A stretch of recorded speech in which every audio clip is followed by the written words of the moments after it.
Order. Early chance to move the motion. Just before we start, members wishing to speak, if they can bob, if they want to catch my eye, so I know who wants to speak. Some people have written in. I have a list here, and please be patient if I get names wrong, because everybody's face is new. I will try very hard to get it right. Early chance to move the motion. Thank you. Thank you, Mr. Stringer. I move the motion that this House has considered environmental standards for new housing. Thank you very much. I'd like to thank the Minister for attending and all colleagues here in the room.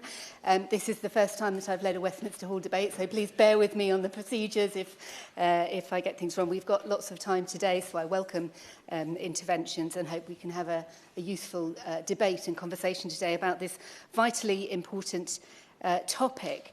And I'd like to begin by saying that I recognise that there have been some warm words from the government in relation to this topic. I look forward to hearing more detail from the Minister today. And I've called for this debate today because although I have heard one or two warm words in the last 2 and a bit months, I haven't heard any detail. And in fact, I've been concerned to hear essentially nothing specific whatsoever in the speeches that I've listened to by the Secretary of State, for example. We've had some major commitments made by the current government on building new housing. And so I think it's crucially important to consider what type of housing. So I wish to start this debate just by outlining 3 reasons why I think this is a really important debate to have. I mean, first of all, it is absolutely topical. This government, as we have heard on numerous occasions, indeed just 5 minutes ago in the previous debate, this government has committed to building 1.5 million new houses over the next 5 years. But what sort of homes will they be? I'm a Green Party MP. We specify we need to think about the right homes in the right place at the right price. And so today I want to talk about what does that mean, the right homes, because it's not just about quantity, it is also about quality, and we need to think long term when new homes are being built. The Climate Change Committee did a report on the UK's housing stock back in 2019, and they specified, of course, they estimated that 80% of the houses that we will have in this country in 2050 will be houses that are already built. So we clearly have a massive job to do when we're thinking about environmental standards in terms of retrofitting the buildings that we already have. But I'm concerned today to debate the 20% of houses that are going to be new, because the worst possible outcome could be that we build lots and lots of new houses, but to poor standards, thus requiring retrofitting of those houses too later on. So let's focus today on new build homes. The second reason why this is important is the scale of the issue relating to houses. So our built environment, controls or influences roughly about half of UK environmental impacts. Domestic housing accounted for more than a quarter of energy use in the UK in the last year, for which we have statistics.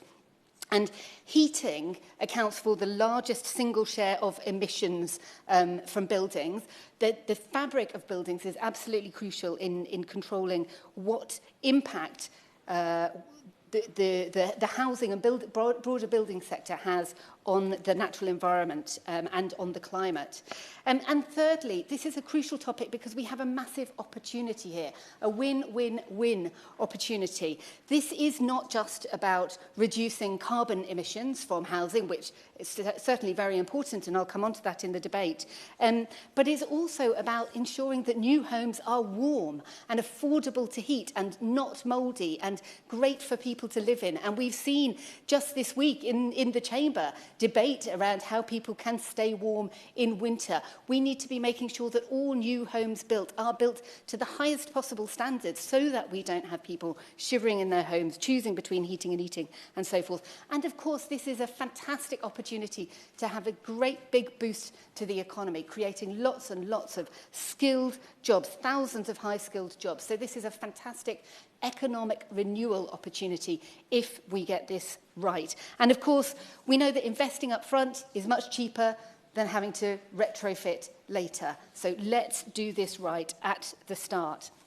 Now, I wrote to the Minister for Housing and Planning a little while ago, back before the recess, and about the timing for the release of the Future Homes Standard. Now, this standard has been in the works for quite some time now. I mean, we were consulting on it back in 2019-20. We were consulting on it again in 2023-24.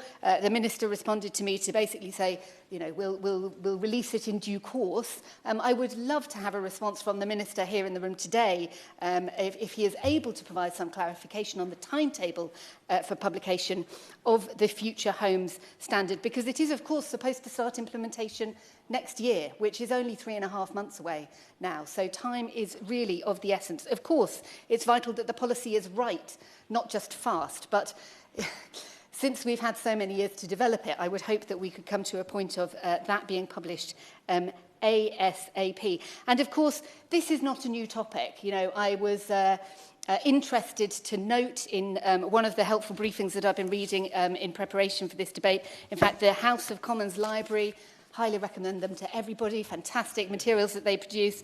They reminded me that briefing, or a briefing they once produced, reminded me that in 2006, the then Labour government said that it would amend the building regulations to require all new homes to have net zero carbon emissions by 2016.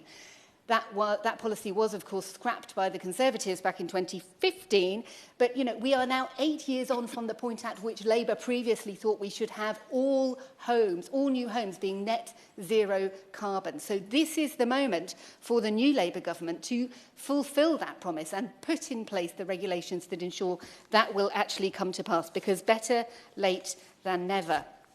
So I'd like to speak today about 5 key aspects of environmental standards for new housing: maximising energy efficiency, minimising embodied carbon, maximising on-site energy generation, particularly rooftop solar, maximising biodiversity when we're constructing new homes, and maximising resilience to things like flooding and overheating, which are going to become more and more important factors as time goes forward and climate change becomes a reality that hits us ever harder. So, number 1, maximising energy efficiency. In order to meet the government's own carbon targets, almost all buildings will need to fully decarbonise. It's not just me that says that. That was the government's heat and building standards back in 2021. And that was what the Future Home Standard was supposed to ensure. But the version of the Future Home Standard that has been kind of being consulted on was looking at a 75% improvement on 2013 levels by 2030. And that is not good enough. It's not strong enough. We need to get to all homes being net zero carbon as soon as possible. Now, I don't expect the government to introduce that so that in 2025 every single building has to be built to that standard, but the industry needs a glide path. We need that strategy to be set by the government to provide the framework in which the industry can work to upskill, to sort out the supply chain issues, both in terms of materials and also crucially in terms of skills, so that we can ensure that we're building zero carbon houses, not ones that are just a bit more efficient than the previous ones. And in fact, if we look at the previous Conservative government, was very pleased to kind of, I want to say bang on, was very pleased to talk at length about the fact that more houses are reaching EPC-C standard than 15 years ago. That is indeed true, but virtually none of them are reaching EPC-A or B. That's increased from 1% to 3% of houses over the last 15 years. So almost no new houses are being built to those really high standards, which is what we need them to be built to. Now, of course, there are major problems with energy performance certificates and the standard assessment procedure that underpin them. I'm not pretending that that doesn't need review, and I recommend the moves that are being made in that direction. But we need to recognise that poor a metric though it might be, or flawed as it might be as a metric, it is telling us something really quite serious and worrying about the fact that housing quality is not increasing at anywhere close to the level that it needs to. Now, key to reducing energy demand is, of course, fabric-first design. That needs to be absolutely integral to the future home standards. And it's deeply concerning that the previous government claimed that the 2021 changes to building regulations were sufficient and refused to tighten them any further. It's utterly wrong-headed. In making buildings more energy efficient, fabric first has to be absolutely central. And so I would welcome a commitment from the Minister that Fabric First will be core to the Future Home Standard. And I would also like to ask the Minister to lift the restriction that was placed by the previous government on local authorities setting higher standards for house building in their areas. Now, I don't think that local authorities setting piecemeal higher standards is the way that we are going to get to decarbonised housing sector. It's piecemeal, it's not the way to do it, but we definitely shouldn't be holding them back from going further and faster if they want to be, while we are waiting for government to show the leadership that is necessary on a national level. We have too much piecemeal policy on this, both between local authorities, but also, incidentally, between the nations, the 4 nations of the UK. And we need to make sure that that is united, but that it is a race to the top for the standards, not a race to the bottom. I will give way. Thank you very much, and congratulations to the Honourable. Thank you very much, Chair. Thank you to the Honourable Lady for securing this debate and to the Minister for being here to hear this. I wanted to second the Honourable Lady's point with respect to the standards set by local authorities. I represent part of West Oxfordshire District Council where the Salt Cross development was brought forth, and it was challenged by the developers because the local authorities sought to set forth a net zero standard. The developers sought to appeal that and were unsuccessful, whereupon, in a very obliging step, the previous government issued the new written ministerial statement in December 2023, which clarified that no local authorities could have that authority to set local standards. So I'd like to ask the Honourable Lady whether she would agree with me that it would be very helpful if the Minister could confirm in his remarks that this government intends to lay a new written ministerial statement to make it more possible, until such time as we have new standards, for local authorities to pursue net zero targets in their planning permissions. This is probably a good opportunity to remind people we're all on a learning curve, but interventions should be short and to the point, if they can be. We don't have a lot of members here. It won't be difficult for honourable members to catch my eye if they want to make a speech themselves. Ellie Chowns. Thank you, and I will compensate by being very brief in my response to the intervention and saying I agree absolutely. Thank you for that comment. So I've talked about the need to maximise energy efficiency. Let me move on to my second point, the need to minimise embodied carbon. So we have in the Future Home Standards some discussion of minimising operational carbon emissions, but there's a real concern, and it's not just me. The Environmental Audit Committee back in 2022, in their report on the sustainability of the built environment, expressed real concerns that policy has focused entirely on operational emissions, as they put it, and that it doesn't require the embodied carbon cost of construction to be assessed or controlled in any way. RIBA, the Royal Institute of British Architects, is also deeply concerned about this, as are others. Now, in their response, the previous government's response to the Environmental Audit Committee's report, they recognised that embodied carbon can account for a very significant proportion of a building's whole life carbon emissions, agreed that a standardised method was needed, said that it would consult on embodied carbon. In the previous consultation, November 23 to March 24, on the Future Home Standard, the government again said that it said that embodied carbon was outside the scope of consultation on the Future Home Standard, but that it would consult on it separately. I would like to ask the Minister, does he not agree with me that embodied carbon needs to be part of the Future Home Standard? We can't only talk about operational and not embodied carbon. The fact that this has been left behind is effectively the poor relation of the need to assess the environmental, the carbon impact of new house building is something that urgently needs to be rectified. And I very much look forward to hearing his comments, and I hope assurance that as much attention will be paid to embodied carbon as to operational carbon, because it is so significant in in the whole carbon life costs of any new housing. Moving on to my third point, maximising on-site energy generation. This is a topic that I have brought up in the House once or twice already since I've been here, the need to ensure that all new homes have solar panels. I will be delighted if I'm known as Mrs. Solar Panel by the end of this Parliament. I will be even more delighted if by the end of this year we have the regulations that are necessary to ensure that every roof of a new home has solar panels on it, because frankly it is what's colloquially known as a no-brainer. This is one of the things that, in fact, residents brought up with me time and time again on the doorstep. Constituents of all sorts of political background and none said to me things like, why are we still building houses and not putting solar panels on the roofs? It's something that has a real kind of visceral connection with people. They see new houses going up around and they don't have solar panels on the roofs. They know that we need to sort out energy generation. Let's make sure that we maximise use of these wonderful surfaces that are already there. And it's a classic example of where it would be much cheaper to put in place that technology at the point of construction rather than retrofitting it afterwards. And I can't help but be forced to conclude that the only reason that that hasn't been done so far is because developers are resisting anything that might possibly increase their costs. But of course, developers are concerned only with the construction costs.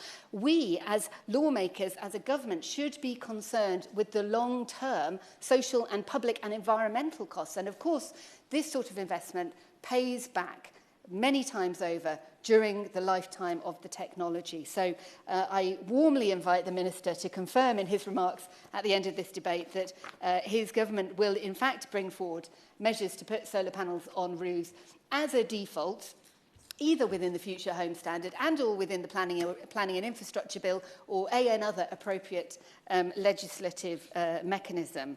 Now, my fourth point, maximising biodiversity. Now, in the words of the 2021 Dasgupta Review, our economies, livelihoods and well-being all depend on our most precious asset, nature. This government has talked a great deal about growth, which unfortunately, the way that we currently measure it, doesn't take account of the costs of destruction of the natural assets that we have. Now, there have been some welcome moves towards recognition of the need to take account of impacts on biodiversity during construction with the introduction of biodiversity net gain and so forth. But there is so much more that could be done. We could specify birds and bat boxes for the 1.5 million new houses. Wouldn't it be wonderful to have 1.5 million new bird boxes and bat boxes for the creatures with whom we share this beautiful natural environment? Ponds, good for drainage and also good for wildlife. Lighting design, let's take into account how light pollution impacts on nature if we're building these 1.5 million new houses. Hedgehog highways, little holes cut in fences so that hedgehogs can get through from one garden to the next. Bee-friendly plants, green roofs and walls, trees and hedges and so forth. We have a real opportunity. People are rightly concerned about the effects on the natural environment of construction of lots of new homes. We certainly do need new homes to be constructed. They should be affordable. They should be accessible to the people who really need them. But let's not make it an either-or. Let's not plaster the country with tarmac in some places and while keeping less and less and less free for nature. Let's make sure that whatever we are building in terms of new housing also recognises that we can create space for nature to live alongside us and to thrive in those areas too. A classic example, a personal favourite, Swift bricks. For just £30, you can put in place a Swift brick in every new house to ensure that these beautiful creatures, whose populations have sadly declined by 60% over the last 30 years, let's put in place those Swift bricks so that those beautiful creatures can again thrive. And I'm not just saying this because both of my sons grew up playing for Ledbury Swifts Football Club, meaning that these birds have a very special place in my heart, but they should have a special place in all of our hearts. Let's make sure that every new house has a Swift brick. Finally, my fifth point, maximising resilience. We need to recognise that the climate crisis does mean that we have already got to face up to the fact that some extremes of weather are going to be baked in. We have to recognise that adaptation has to be part of what we are doing, as well as mitigation of the climate impacts of what we're doing. And I've seen this very personally. I represent North Herefordshire. Herefordshire was affected in early 2020 by the worst floods that we have ever had in 400 years of records. We just had, last winter, we had the wettest 18 months, I think, ever on record in the UK. These have really major impacts on people's homes, and we've got to take this into account when we are building new homes. So please, can we ensure that the future home standards and that the regulations that go alongside it recognise the reality of the need to be more resilient to issues like flooding and also overheating. And overheating is particularly an issue, as I understand it, doesn't occur so much in my constituency, but certainly in urban constituencies where former office blocks are converted into housing, often, through permitted development, often with really, really terrible conditions entailed for the people who end up living in those places. Personally, I think that should not be allowed to happen. Overheating is a really significant issue in those sorts of buildings. So let us make sure that overheating and flooding are recognised in resilience planning in new housing. And finally, water scarcity and water efficiency. It's not just energy that we need to use efficiently. We also need to use water efficiently. This was, in fact, the topic of my own doctorate, although not in this country. Let's make sure that we use these pure resources as carefully and as efficiently as possible. Again, this needs to be built in, baked in right at the start of building new houses. Now, I have a present here for the Minister to take away. In Herefordshire, a few years ago, we developed a thing called the Herefordshire Future Homes standard, in which we assessed a whole range of building standards, because of course there is a quite bewildering array of a number of initiatives that have been in place. I know that the industry is now coalescing around the net zero housing standard. That's good news. But also we looked at things like water efficiency, biodiversity and so forth. I'll give this to the Minister after the debate to take away and feed into to the work that he is doing. But just to remind him then, what could and should the government do? Well, ensure that all new homes have ultra-high levels of energy efficiency.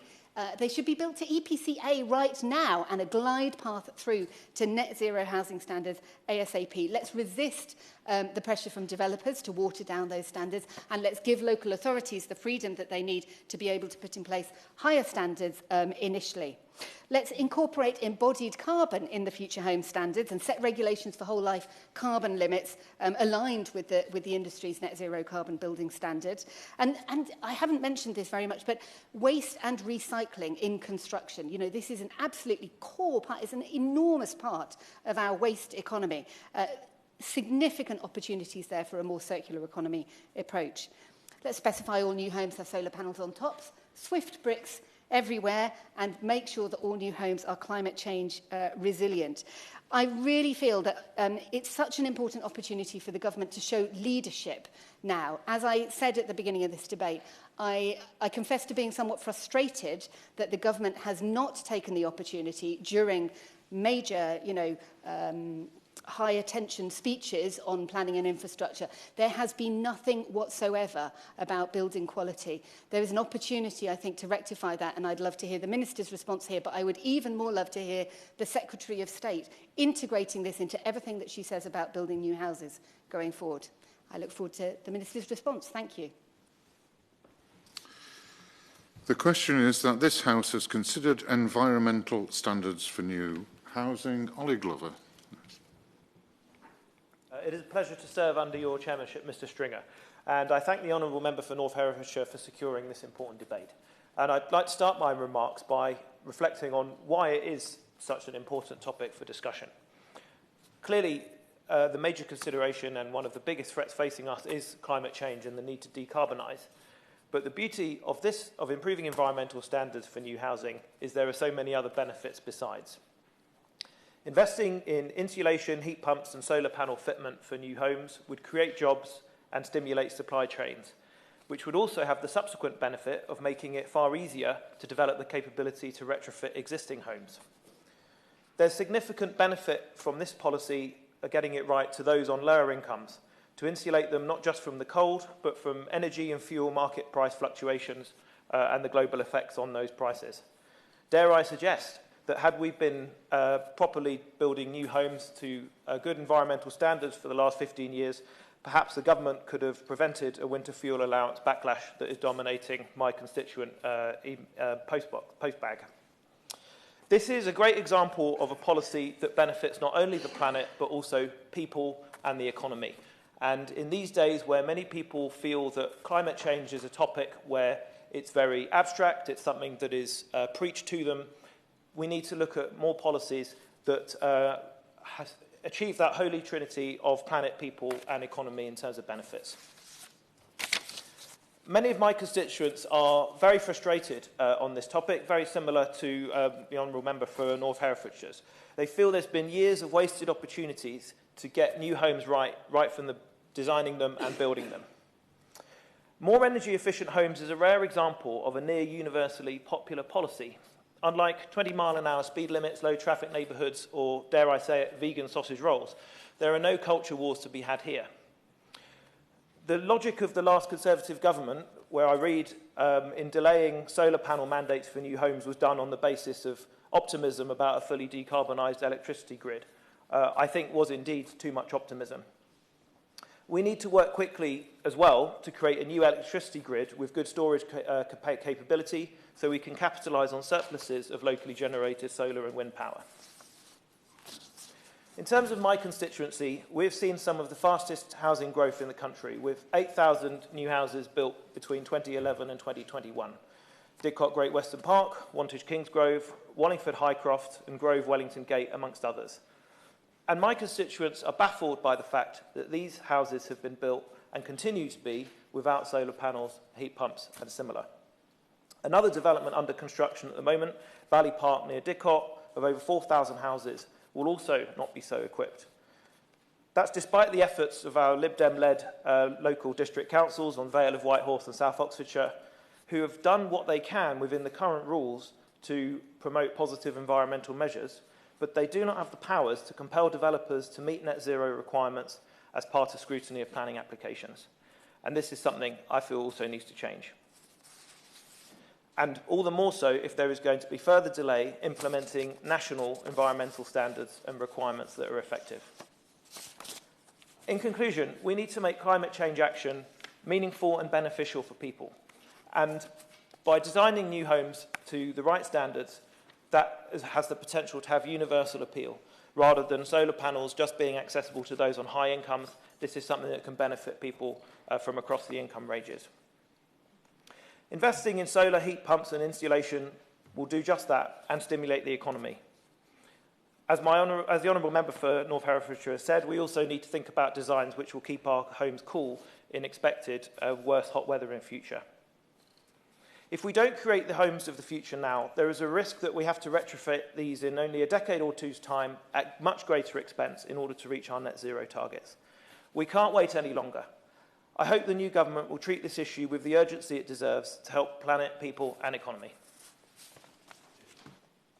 I move then to the Lib Dem spokesperson, Zoe Franklin. Thank you, Chairman Stringer, and thank you to the Minister for attending and to the Honourable Member for North Herefordshire for her very extensive speech, which is just full of very sensible suggestions and thoughts on this issue. I'm very appreciative of this debate as well. It's a really important one to be had. So heating our homes is one of the most pressing issues facing the UK right now. The cost of living crisis has sped up the urgent need to improve environmental standards of our homes and to keep people warm and stop people having to choose between heating and eating. For far too long, households across Britain have been forced to make impossible choices, heating their homes or putting food on the table. It is honestly a disgrace that in one of the world's wealthiest nations, millions are living in cold, damp homes that are too expensive to heat and harmful to their health. Developers are just not meeting the environmental standards we need for a sustainable future, and this is unacceptable. In the Liberal Democrat manifesto, we said all new homes need to be zero carbon and fitted with solar panels. This rooftop resolution will make use of the vast dead space on roofs across this country, generating clean energy right where it is needed. And yet, developers continue to submit plans that ignore these opportunities, and homeowners are the ones that pay the price. In my own constituency of Guildford, a developer recently submitted plans for new homes without including heat pumps. This is bonkers. We know there will be no new gas boilers in newly built homes after 2025, so why are developers continuing to insist on submitting plans with gas boilers? All new homes will require alternative heating systems like heat pumps. By allowing developers to cut corners today, we are passing the costs of upgrading homes onto future homeowners who then face the high costs of retrofitting, not to mention the ongoing high burden of energy bill prices. Developers need to take responsibility, and this House must put the onus on them to do so. Developers are at current putting homeowners in a position where they have to foot the bill for improvements that should have been made when the buildings were first built. Building for the future is not an option. It should be a requirement. We need to incentivise developers to act now, but we must also back up those incentives with strong legislation to ensure new homes meet zero carbon standards. And this is about more than just the build cost. We need to consider the lifetime cost of these homes. How efficient are they for homeowners over time?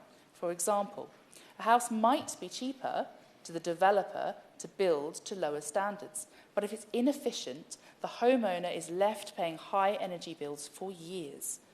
By making these improvements at the building stage, such as installing solar panels, domestic energy storage, and ensuring proper insulation, the fear of opening your energy bill becomes a thing of the past. Liberal Democrats have shared our plan for a fairer deal on new homes and heating. We want homes that don't make people sick, where heating bills are not thought of with fear, and where every new home is built to the highest environmental standards. We have two key policies that we encourage the Minister and his colleagues in the Labour government to seriously consider. The first is our 10-year energy upgrade programme. This will begin with free insulation and heat pumps for those on low incomes, and then we ensure that every new home is built to zero carbon standards. We know, as members of this House, that local authorities play an integral role in our society, so let's give them, as the honourable members have mentioned before me, the power to deliver this, ensuring that it's rolled out efficiently and where it's needed most. Councillors and local residents understand local need, so if there is local need, let Parliament make it work for local residents. And of course, it raises the question, why are we discussing this? It should have been sorted out many years ago. Well, Conservative failure in government has left households high and dry during a cost of living crisis. Families are struggling to pay their bills, and instead of support, they're met with rising energy costs and poor quality housing. Britain's warm homes infrastructure has dry rot, and this plan will cut it out. Members, the evidence is clear. UK homes are amongst the least energy efficient in Europe, with some of the oldest housing stock on the continent. Nearly 40% of our homes were built before 1946, compared to in Italy, where it's 21%, and in Spain, just 11%. Many of our homes are expensive to heat and inefficient at that. It isn't just a financial burden, it isn't just an environmental issue. It is also a public health crisis. The NHS spends an estimated £1.4 billion every year treating illnesses related to living in cold or damp homes, with wider societal costs reaching a staggering £15.4 billion. By upgrading homes with free insulation for low-income houses, we can ensure no one must choose between a warm house and an empty stomach. By installing heat pumps and making homes zero carbon, we will not only reduce emissions, but make our homes greener and fairer, making them more affordable to live in. The second idea we would encourage our colleagues in Labour to get behind is getting landlords to upgrade the energy efficiency in their properties. We would require landlords to upgrade the energy efficiency of their properties to EPC C or above by 2028, because British tenants are living in housing that, as I've said before, is making them ill. It is unacceptable that 35% of fuel-poor households are in the private rented sector, where more than 1 million people struggle with fuel poverty, and an ever-increasing number of private renters live with dangerous mould and damp. I am ashamed to say it is also leaving children to die each year due to this. As I said previously, inaction from the previous Conservative government has left people trapped in homes which are harmful and costly to eat. It is appalling that last year more than 8,000 new homes were built in England with an EPC below band C. This cannot be allowed to continue, and I strongly advise this government to remember the promises they made on this issue when they were electioneering earlier this year. Our plans for landlord are fair and green message under the Liberal Democrat proposals. Parliament could ensure that children and vulnerable families don't have to suffer because of poor housing standards. We want to see legislation to require landlords to upgrade properties to EPC grade C or above, and we also want to see the homes built from the start with those higher EPC ratings. Let me be clear, these measures are not just about improving homes, they're about restoring dignity and health to those who live in them. Alongside these proposals, we also want social tariffs. We also need to decouple electricity prices from the wholesale gas, all of these different things. But it goes back to the fact we need to address the fact that we are building homes that do not meet environmental standards that look to the future instead of the past. We have a cost of living crisis and we have a climate emergency. We need to invest in a future where homes are energy efficient, affordable to heat, and zero carbon. Given the government intends to remove winter fuel payments to pensioners, that move makes it all the more pertinent why we must insulate people's homes from the very start to prevent people from struggling with their bills and to prevent elderly people freezing during the winter. If we'd already insulated the homes from the start when they were built in the way we are advocating, then perhaps we would not have to have this debate. We should make sure everyone's homes are warm. These changes would make a real difference to people's lives, lowering energy costs, improving public health, and tackling the climate crisis head-on. Mr. Chair, it's time we delivered homes fit for the future, homes for the heatless, and supporting those struggling to make ends meet. It's time we made sure that our environmental standards when we build new homes ensure that our isles are greener, fairer and thriving for everyone. And remember, we must, as my colleague has mentioned before, we have to think about the long-term cost. And I really want to emphasise that, the long-term cost of these homes that we are building, not the cost of building them today. Thank you, Mr. Chair. Simmons, on behalf of the Conservative opposition. Thank you, Mr. Stringer. It's a pleasure to serve under your chairmanship today and to respond on behalf of His Majesty's loyal opposition. And I add my congratulations to the member for North Herefordshire for securing the debate, and also congratulations to other members for the contributions that have been made.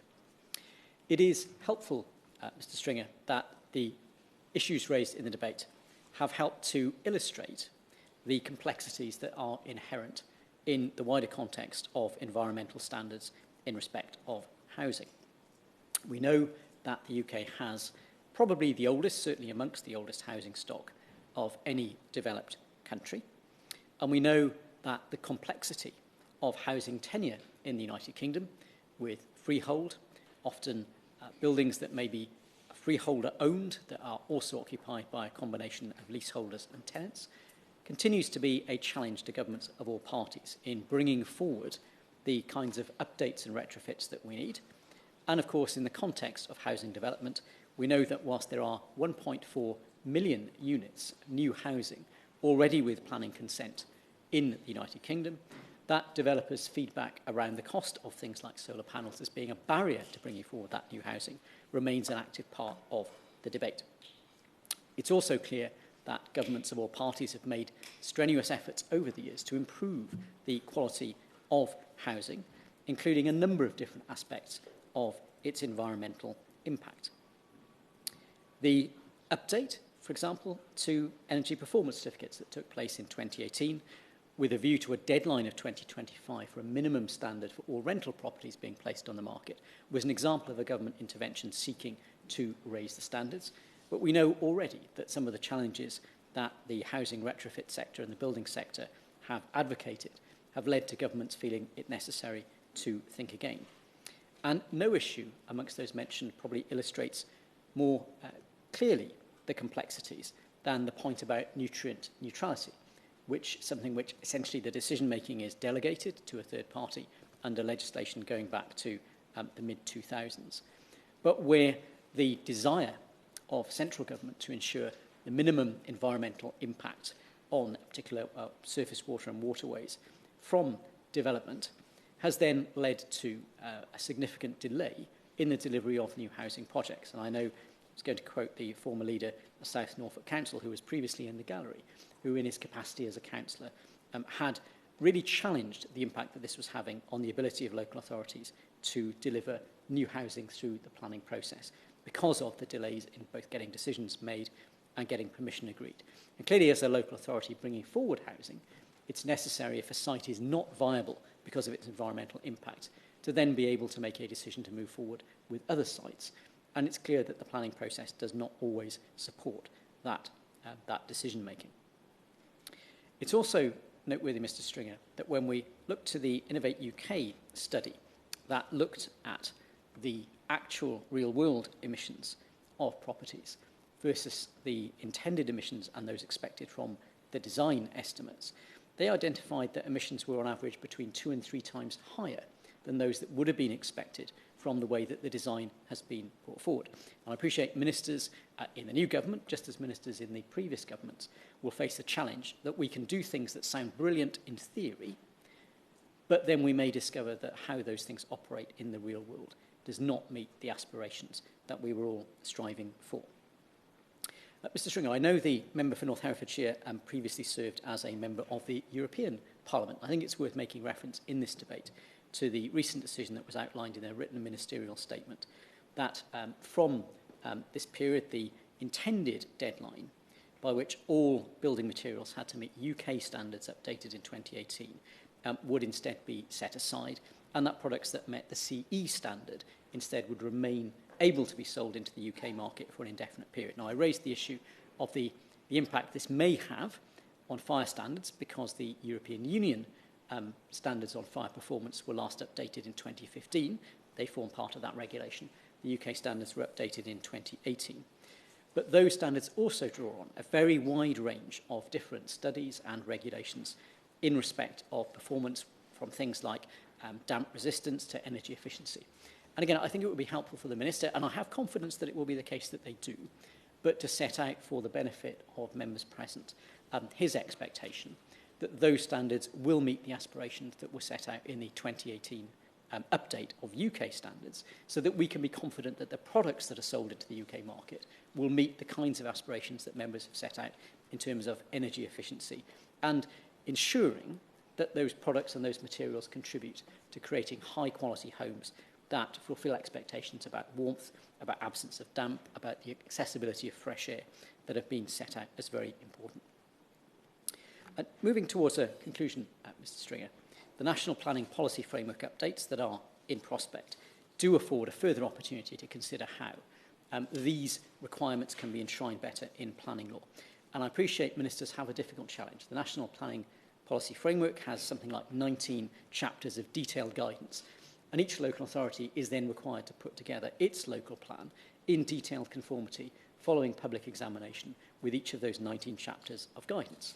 And the impact of that and the interaction that that has with local environmental impacts, including things like surface water runoff, as well as the requirements that may exist for things like the design and the nature of the materials that are used in conformity with established local practices, that combines to create a significant challenge. And we need to make sure that if the aspirations that are set out by members are to be seen in practice, that we make it as straightforward as possible for local authorities to exercise their community leadership role. And rather than having to go through very lengthy and very expensive processes to demonstrate in planning law that that conformity is present, to ensure that the standards can be implemented as quickly as possible. And certainly I know both the Minister responding and other members who've been in office for some time will be aware past government initiatives like those around the green homes, whilst they are very sensible in principle and seek to enable government funding for retrofit to be available to householders as quickly as possible, have led to significant challenges in their administration, especially where, for example, a business that has been licensed and approved to carry out the retrofit of those initiatives then loses that licence between the time when they've done the work on a constituent's home and the point at which the invoice comes to be paid. And the rules and the regulations around this need to make sure that it is as straightforward as possible for all of our constituents to make the right choice when it comes to either buying a home and knowing that it meets the highest possible environmental standards, or when it comes to making a decision to invest in their home in a way that will genuinely reduce the running costs, improve the quality of the insulation, and indeed ensuring that that, in practice, fulfills the aspirations which government sets out when allocating that funding. And finally, Mr. Stringer, I think it is a source of pride that under governments of all parties, the UK has seen the biggest per capita carbon reduction from its residents, from our constituents, since that carbon reduction target was first brought forward in the 1990s. It is a very good thing that we've managed to achieve that. It's been done by a variety of different measures, not just in the housing sector, but it's clear, given the extent to which emissions from the housing sector play a significant part in our ongoing carbon emissions, that there is an opportunity for the environmental standards that have been thoroughly aired in this debate to play a significant role in the way in which we address that challenge in the future. And I can undertake that the opposition will work constructively where we can see that opportunity with government and indeed with other parties to support the implementation of standards and measures that will help to deliver that agenda in the course of this Parliament. Thank you. Minister, to reply to the debate. Thank you, Mr. Stringer, and it's a pleasure to serve with you in the chair. And I'm very grateful for the opportunity to close this important debate on environmental standards for new housing on behalf of the government. And I'd start by adding my congratulations to the honourable member for North Herefordshire on both securing this debate, but also with how she has led it. I thought her speech was a real tour de force.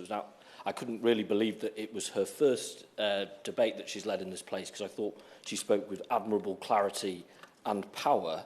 And I have to say, that's not how I remember speaking in my first Westminster Hall debate 7 years ago. So, in the spirit of the clarity that she spoke with, I will seek to address the points that she's raised in turn. But I also did want to mention the other backbench contribution from the member for Didcot and Wantage, which I thought was a very thoughtful and, again, a very well-pitched tone about the importance of bringing people with us, of people seeing this as a good and positive thing in their life as partners in this process, rather than net zero being something that happens to them. That's a really important thing for us to do as leaders in our own communities, but also for the country.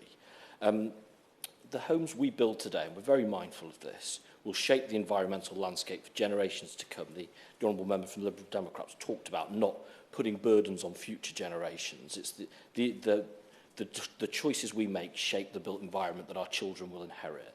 And it's with that long-term perspective that the government remains steadfast in the commitment to achieving net zero by 2050, and the energy efficiency of our buildings and the standards we set to drive that efficiency is instrumental in realising this goal.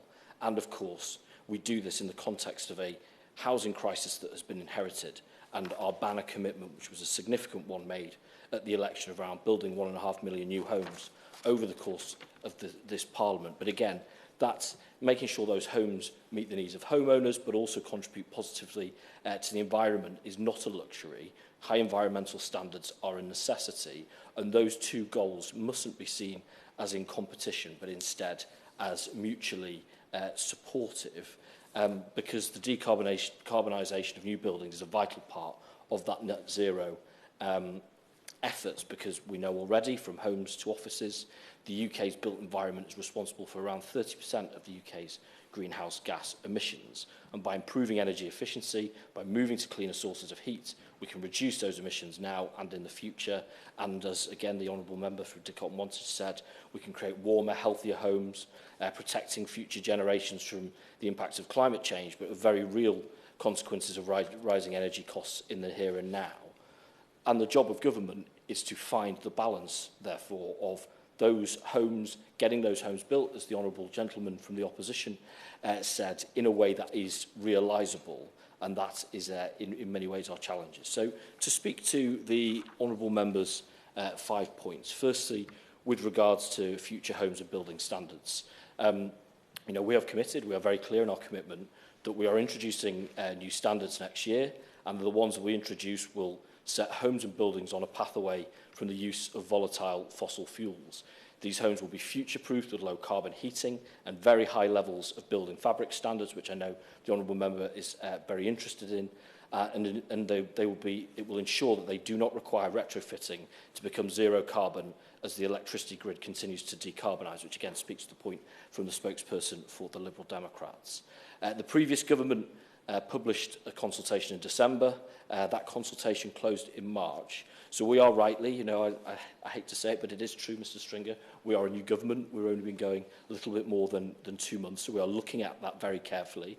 The Honourable Lady, both in her written question to my honourable friend, the Minister for Housing, but also in her contribution today, has stressed the need and is very keen to know when there will be a response. I'm afraid I still have to tell her that it will be in due course. But our commitment, we're also, we're talking to the industry, of course, we're talking to the public. We want to make sure that the standards we set are ambitious and that they are achievable. And she mentions in specific the point around local authorities. And, again, I can give clarity on this point. Plan makers' powers have not been restricted. The 2008 Planning and Energy Act allows plan makers to set energy efficiency standards at a local level, which goes beyond national building regulation standards, but it must be in a way that is consistent with national policy. So that's the balance that local decision makers will have to find, but they do have that ability. She mentions, the Honourable Lady mentions also, Mr Stringer, the written ministerial statement and wanted a little bit more clarity on that future. I'm afraid that's currently subject to judicial review, and as a result, there isn't very much I can say about it at this time. Turning to the... I'll give way happily. I'm very grateful to the Minister for addressing the comments that were made by both me and the member from North Herefordshire. On this very specific point of local authorities' powers, will he consider issuing a new written ministerial statement in advance of the new housing standards to clarify that made on the 23rd of December last year by the previous government, which threw some of these efforts by local authorities to raise the standards into disarray? Minister. I'm grateful for that. It's not a commitment I can make to him today. As I say, I would like to think that the assurance that I've given from this dispatch box now has demonstrated there is a pretty clear landing zone for local authorities, but it must work within national standards. I would also make the point, obviously, as other colleagues have, that we've got the Future Home Standards consultation that's come to a close. We're consulting currently on the national planning policy framework, so there are some moving plates, as it were, in the current setting of standards, and to be mindful of them. Turning to the Honourable Lady's second point around embodied carbon, as we make progress on solar panels and heat pumps and all those other ways that we can reduce operational carbon emissions, we will see those fall in buildings, and therefore embodied carbon will make up proportionally more of a building's whole life carbon emission. And we are committed to understanding the scale of this challenge as part of our broader efforts to decarbonise the construction sector. And it is vital that we encourage industry to reduce embodied carbon by choosing those lower carbon but still high quality materials. And this requires a fundamental shift in design and construction. That's why we're pushing so hard to encourage the adoption of more efficient design practices that minimise waste, again, as the Honourable Member, I think, from Guildford mentioned, and make better use of low-carbon materials such as timber. And there's some very exciting new technologies, I think, in that space, and where, of course, it is safe, gradually replacing higher carbon materials along the way. Turning to the Honourable Member's third point as related to solar panels, and I think this is where we may slightly depart. I mean, the judgment we make as a government is that we set targets with regards to performance. What is the energy performance of that construction, of that new home? Because solar panels may well be part of that, but there will be some buildings for which that's not very suitable. So as a result, if it was solar, if it was primarily solar as the choice, you miss out on a whole array of different innovations that could help those homes reduce their carbon footprint, and you lose that innovation, and there is a risk around cost effectiveness. So, as I say, we are goal orientated in this space rather than method orientated. She mentions biodiversity net gain, and again, I think there should be recognition of the work done by the previous government in this space that we want to build on, because we see this, as I think they did too, as a real opportunity within the addressing of our urgent housing needs. It's an approach that, I think we owe to future generations to say that development ought to leave the natural environment in a measurably better state than it was previously. It is now mandatory for new applications for development, so all those new developments with very little limited exceptions will be required to deliver at least 10% measurable net gain, and the Honourable Member mentions perhaps 1.5 million bird boxes and bat boxes. Again, I wouldn't want to be quite as prescriptive as that, but just to say that we expect to see that, whether that's the creation or the enhancement of habitats, either on-site, off-site, elsewhere, or perhaps through purchasing registered biodiversity units on the new open market. And we're working very hard with the sector to make sure they realise those brilliant opportunities.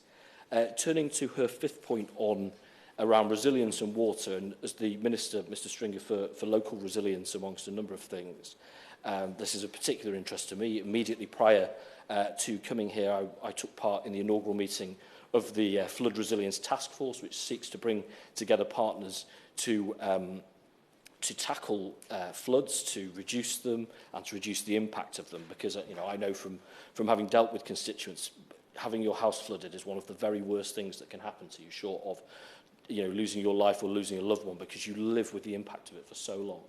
And we have a real responsibility to make sure that development is not going to contribute to greater flooding, and that the planning system really is at the heart of that, and making sure development happens in areas of lowest risk of flooding and is using sustainable drainage systems to mimic natural systems and to slow the flow of surface waters. And the current consultation on proposed reforms to the NPPF is seeking views on potential reforms, and we'd be very interested to hear from colleagues on that. That is a really big opportunity, I think. And she mentions water too. And water and safeguarding its supply is crucial to meeting our climate obligations. We are looking at that actively in terms of water efficiency options in planning and building regulations as we do the consultations that we're doing. And we're developing guidance on water positive or net zero water developments and how to integrate water efficiency into energy efficiency and retrofit programmes. I just want to make a quick point, Mr Stringer, with regards to the NPPF itself and the alignment with climate goals. The planning system is a critical way of delivering sustainable development that aligns with climate goals, and our reforms to the NPPF mark an important milestone in that journey. So the consultation we're holding is seeking views on how planning policy can better support the industry to adapt as well, and we would hope to get that feedback, and would very much, we will be very much considering any and all contributions in that regard. And to the point that the Honourable Member, the spokesperson for the opposition, makes around product standards to me for the fourth time in the last 24 hours. Yes, I can absolutely give him clarity that there's nothing in that statement of the 2nd of September that is about the reduction of standards, far, far from it. And I made the commitment yesterday, and I will reiterate it, that my honourable friend, the Minister for Building Safety, will be writing to him with further detail in that regard. So to conclude, Mr Stringer, while building the homes this country needs to tackle the housing crisis we face, we will ensure our climate change commitments are met. We'll be setting high energy efficiency standards, we'll be ensuring water efficiency, we'll be securing biodiversity net gain and delivering flood resilient developments, all as we lay the foundations for a sustainable future. And we will ensure that everyone has access to a decent, warm, affordable home. It will be one of the standards by which this Parliament is measured. It will be one of the ways in which our adherence to the manifesto by which we were elected on is measured too. And we are actively in that work, I know, and I'm grateful that colleagues will want us to go further and faster, and that pressure is very welcome indeed. And I look forward to working with all colleagues as we go along that journey. Thank you very much. Chance to wind up, please. Thank you very much, Mr Stringer, and I'd like to thank the Minister for his response, and indeed thank all colleagues in the room today for your very constructive contributions. Just a couple of reflections to share on those contributions. I heard a lot of common ground from colleagues in this part of the room, and very much welcome that. And I did indeed hear from my Conservative colleague an offer to work constructively wherever common ground could be found. So let's look for that, shall we? Just to respond to the point made by the Minister about goal orientation versus activity orientation, I would like to reassure the Minister very firmly that I am focused on outcomes. I am focused on performance, not on performativity, as it were. And I think that is compatible with a view that all new houses should have solar panels on the roof as a default. There may indeed be one or two cases where it's not appropriate, but it really isn't an either or. He seemed to be suggesting that if you put solar panels on, you might miss out on insulation or something. I'm paraphrasing slightly, but we ought to be doing both and everything that we can do to ensure that homes are as energy efficient as possible, and indeed that they generate as much of their own energy as possible. So let's get all of those I's dotted and T's crossed in the forthcoming future home standards. And just on the point of being goal-oriented, my Conservative colleague mentioned, although he didn't use the words, post-occupancy evaluation. And this is absolutely crucial, because there's no use setting standards if we don't actually enforce those standards, if we don't actually evaluate whether a building has achieved those standards. And I know that many in the sector are quite frustrated with the fact that developers may say that they're building for something to a certain standard, but unless it is evaluated according to how it is operating in real life, we won't know. So there's an urgent need for an independent inspectorate, effectively, to make sure that buildings are performing as designed. Now, I just want to finish by reiterating a point that I think has come out from, hopefully, certainly from my initial speech and from other contributions in the room today.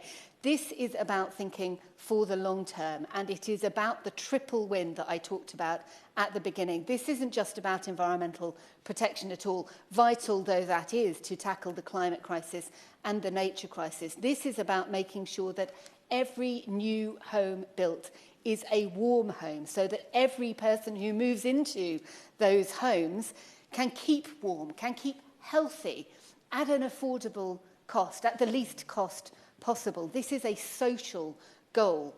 And it is also about recognising the opportunity that this sort of economic renewal policy offers for the government to achieve the goals that they want to in terms of generating good jobs and so forth. And indeed, strengthening the UK's position in these crucial sectors, the Green New Deal, the economic transformation that we have got to see globally.